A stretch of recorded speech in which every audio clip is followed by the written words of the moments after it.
Hey guys, welcome to my channel. So today I am super excited. I finally got the Anastasia Beverly Hills Soft Glam Palette. So this is actually the first ABH palette that I've owned. I have some of their other eyeshadows and liquid lipsticks, but I have not bought one of their palettes before. So I've been playing around with this palette for about a week now and I am just so in love with it. I love the colors, the pigment, it's just, oh, it's so beautiful. So here is the outside carton.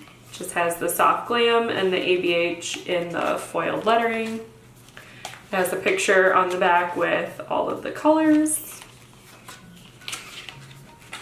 And then when you open it up, it kind of matches the outside carton, but it is actually velvety material. It is so nice. It just, oh, it feels wonderful to the touch. I love this palette. When you open it up, it has the protective sleeve. And then here is a look at the colors.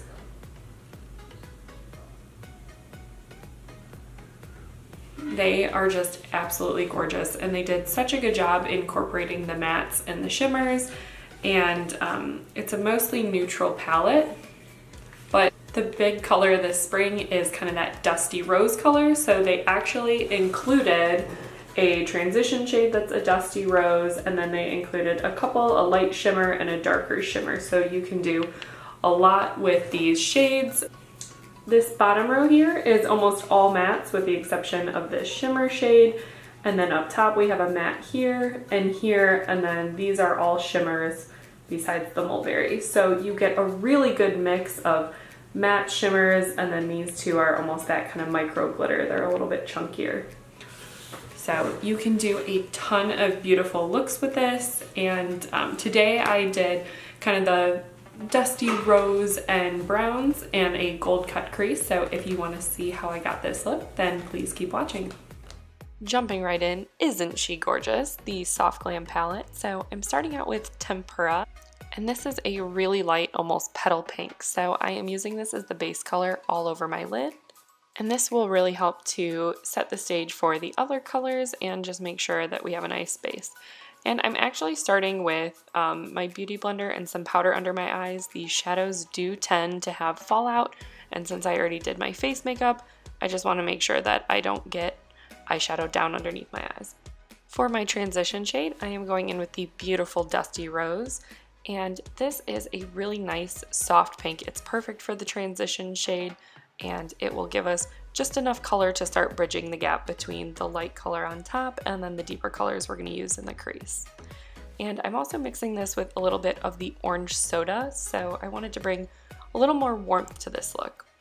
And next, going in with Sienna on a more tapered blending brush, I am working this into my crease, and that is going to start darkening up the crease color.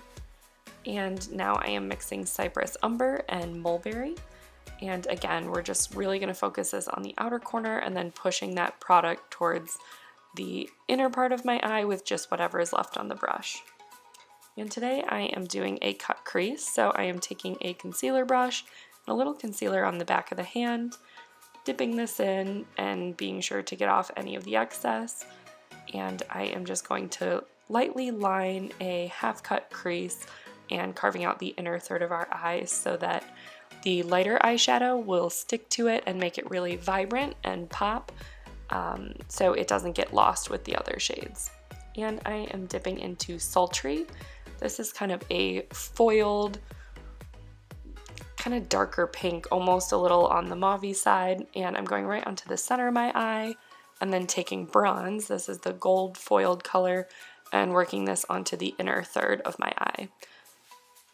And now I'm going back in with a little bit of the Cypress Umber on a really tapered blending brush and just working that right along the crease of my eyelid and on that outer corner.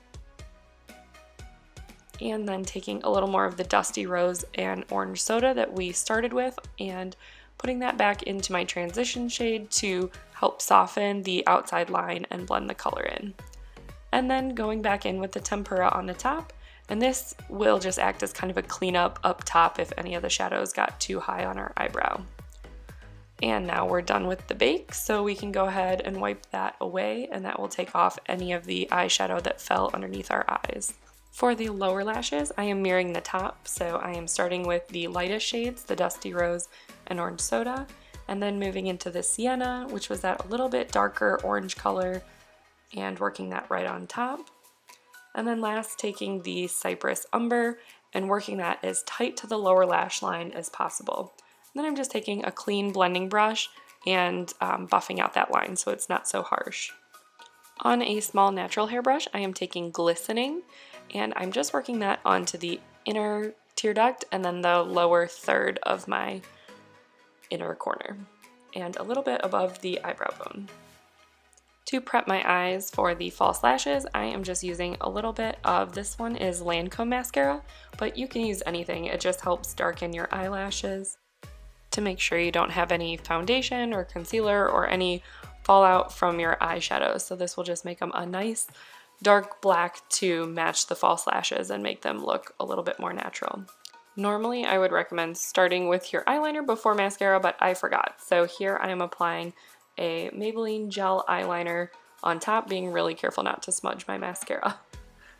And now moving on to lashes, I am using Ardell's Demi Wispies. These are gorgeous for kind of a natural look. They just really enhance your natural lash line without being too dramatic. They're ones that you kind of have to take a double take to know if someone's really wearing them or not, and especially if you apply them well. So I am dropping these down on the center of my eye, and then I connect the outer corner, inner corner, and then kind of squeeze them to match my natural lashes.